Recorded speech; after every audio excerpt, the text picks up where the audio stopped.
I think it's time to say, you know what time it is. 5-minute fitness tip already. We ain't talking about gym, but Philip. Hall of Fame episode for sure. Damn. Well, let's get to the tip then. Yeah. Today's fitness tip, if you're a new gym goer. So we talked a little bit about consistency. We talked about a little bit about resistance training.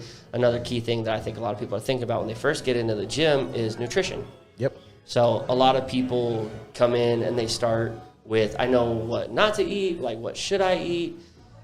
So what's kind of your thought process for a beginner? And it's like, what's a fitness tip, 5-minute fitness tip on nutrition? I think a 5-minute fitness tip on nutrition is something, I think you should start with something that's reasonable and doable. Like, you shouldn't just start off with the ground turkey and rice. Mm-hmm. And like for 7 days a week, bro, you're not gonna eat 7 days a week of ground turkey and rice. I don't even do it. And I've been on my nutrition for years now. So I think start off with small, then go big. That's like the 5-minute fitness tip, quick and easy. It's like, hey, take out something that's like, say if you're drinking a ballast point every night, or you're drinking like 3 ballast points every night, knock it down to drinking one ballast point once a week, or 3 ballast points once a week. Like, don't.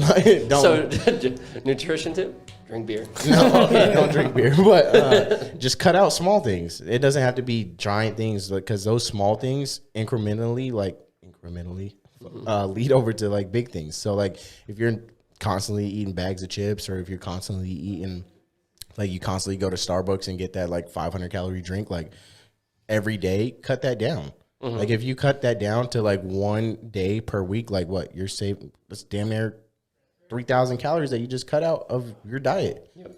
Because you brought it down to 1 time a week. So I think the tip is just to start off small, then go big. Don't go so aggressive off rip, just because you're not going to be able to sustain that, and you're not going to be able to, it's not going to be fun, and it's not going to be something that you like. So yeah. And when it comes to nutrition, sustainability is huge. So I think and consistency. So it's like you got to find something that's super consistent, and then again, you're not going to be consistent eating ground turkey and rice, or eating chicken and rice. You're not going to consistently do that. Like you got to be realistic with yourself, and you got to be realistic like with how you eat as well. It's like I get it. Like, more power to you if you can do that. Like, that's super dope. Like, if you can go straight into that and just be like, nah, I got the dedication just to eat ground turkey and rice. Like, good for you. Good for you, bro. Join the military. But seriously, like, just honestly, just take out like one thing out of your diet that you know that you shouldn't be eating, or like, you know, that's like worth a lot of calories, and just narrow it down. It's like you're not, and like make those small changes over the week, over the month. And it's like, eventually those calories are going to come off, and eventually that diet is going to be super lean, and you're going to be like, oh dang, like I got here over time. Like, that's basically it.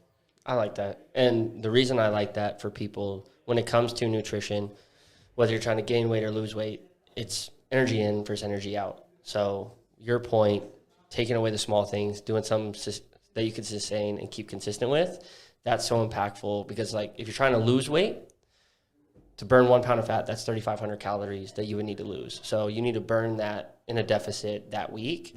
So if you had that 500 calorie drink from Starbucks 5 days a week, so 500 times 5 days, that's 2,500 calories. That's damn near a pound. Exactly. Like, that you just took out. So like, if you were in a maintenance, so like if you're at a point where you're not gaining weight, you're not losing weight, and you were to do that, you would lose about a pound, almost a little over a week by just that. Yeah. Now, I don't know who's getting Starbucks every day. There are people, trust me, there are people out there that get Starbucks every day. So, and they're getting that Frappuccino, or they're getting that like creme brulee drink that got a bunch of sugar in it, and it's 500 calories, and like they literally constantly getting it. And it's just like, they just think it's a drink. Yeah. Like, they don't realize that, like, oh yeah, like I'm just getting my coffee for the morning. They don't realize that thing's full of sugar and full of like calories. Like, there you go. You put in that, like, they're like retrospect, and you're looking at it and you're like, damn, like that shit's a lot of calories. Yeah. So I guess, while you say, what was it to kind of simplify? It was start small? Yeah, start small, then go big. Start small, then go big. I would say get an idea of how much calories are in what you're intaking. Yeah. So I always recommend people get like MyFitnessPal. Yeah. That way you have an understanding of what's going in your body before you make any type of corrections. Yeah. Because some people don't understand that those drinks are that caloric. Like, people drink in almost like half their daily intake in calories sometimes. Bro, that's crazy. So I would say just get get an idea of what you're consuming and how many calories it is. And I'm not saying you need to track everything, but you need an idea. That way you can start to gauge. Because if you don't know, then you're kind of throwing darts at a dartboard blindfolded. Like, you have that idea of the target, but you don't know how you're getting there. Yeah, So, I agree. Because tracking can get tedious, but if you're just tracking, like, maybe you just track the amount of junk food you eat in a week, or scan it one time. Yeah, scan it, and now you just have it in there. But like, you should definitely track at least like the snacks that you're eating. Mm-hmm. Like, if you're gonna track anything, you don't have to track like the meals, but like at least track like your snacks, just to see like how much consumption you ate in just snacking alone over the week, and just be like, damn, I ate like 10,000 calories in just snacks over the week. Like, bro, like, and people realistically do that. Like, if you're thinking about like the Starbucks drinks, that's equaling like 3,500 calories if you get them every day, or if you're like that's not even including like maybe some chips. Like, no one eats a one serving size of chips. Nope. Like, no. Half the bag or the whole bag. Exactly. I refuse to believe you ate one serving size, which is 12 chips. So that, or like, what's another one that's like just packed in calories that people don't realize? Like, if you're eating cookies or like stuff like that, where it's just like if you added it all up over the week, I guarantee you're damn near hitting like 8,000 to 10,000 calories of just snacking. Yeah, absolutely. Cut chips, liquids, all those sweet drinks. Yeah, for sure. Soda. And you have no idea. Juice. Because juice it doesn't well. fill you up. So being calorie dense doesn't mean that it's satiating. Exactly. So just because it's high in calories doesn't mean it'll fill you up. 100%. And that's where people go wrong. 100%. Yeah. And then because you're eating until you get full. Like, Start small, go big. Start small, go big. Know what you're putting in your body. That way you can start making progress. You heard it first from the hustle of the boy. That's it. That's the tip for today.